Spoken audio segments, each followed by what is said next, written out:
క్రీస్తునందు ప్రియులైన సహోదరి సహోదరులకు ప్రభుని యేసుక్రీస్తు వారి దివ్యనామమున శుభాలు. నూతన జీవిత అనుదిన దైవ ధ్యానము. మీకు ఏమి కావాలి? అపోస్తలుడైన పౌలు కొరింథీయులకు రాసిన 2వ పత్రిక 9వ అధ్యాయము 10వ వచనంలో, విత్తువానికి విత్తనమును తినుటకు ఆహారమును దయచేయి దేవుడు మీకు విత్తనము దయచేసి విస్తరింపచేసి మీరు ప్రతి విషయంలో పూర్ణౌధైర్య భాగ్యము గలవారగినట్లు మీ నీతి ఫలములు వృద్ధి పొందించును.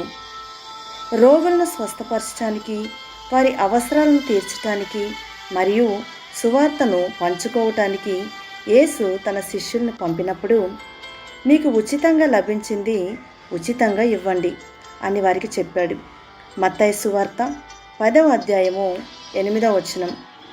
మరొక మాటలో చెప్పాలంటే, ఈ జీవితంలో మనం ఏం చేయాలని దేవుడు పిలిచాడో చేయవలసిన ప్రతి దాన్ని ఆయన మనకు ఇచ్చాడు.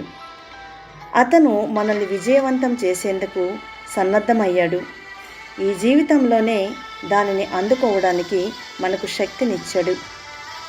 మన భవిష్యత్తులో సమృద్ధిగా పంటను పొందేందుకు దేవుడు మనకు విత్తడానికి విత్తనము ఇచ్చాడు.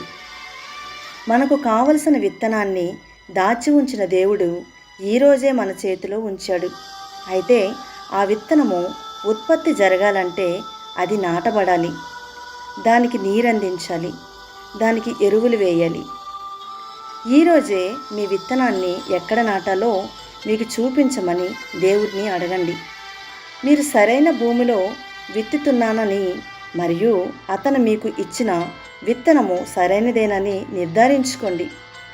ఒక విషయాన్ని అన్ని వేళలా గుర్తుంచుకోండి, మీ భవిష్యత్తు కోసము దేవుడు ఒక మంచి ప్రణాళికను కలిగి ఉన్నాడు.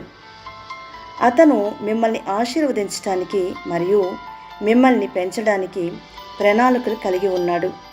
ఈరోజే ఆయన మీకోసం సిద్ధం చేసిన ఆశీర్వాదాన్ని మీరు ముందుకు తీసుకెళ్ళడానికి మరియు స్వీకరించడానికి ఇంకేం కావాలి? తండ్రి, ప్రతి మంచి పనికి నన్ను సన్నద్ధం చేసినందుకు ధన్యవాదాలు. నాకు విత్తడానికి మంచి విత్తనం ఇచ్చినందుకు ధన్యవాదాలు. నా ప్రతి అడుగును మీ పరిశుద్ధాత్మ ద్వారా నడిపించమని నేను మిమ్మల్ని ఆహ్వానిస్తున్నాను. యేసు నామములో మీ ప్రణాళికలో భాగం కావడానికి నన్ను ఎంచుకున్నందుకు ధన్యవాదాలు. ఆమేన్.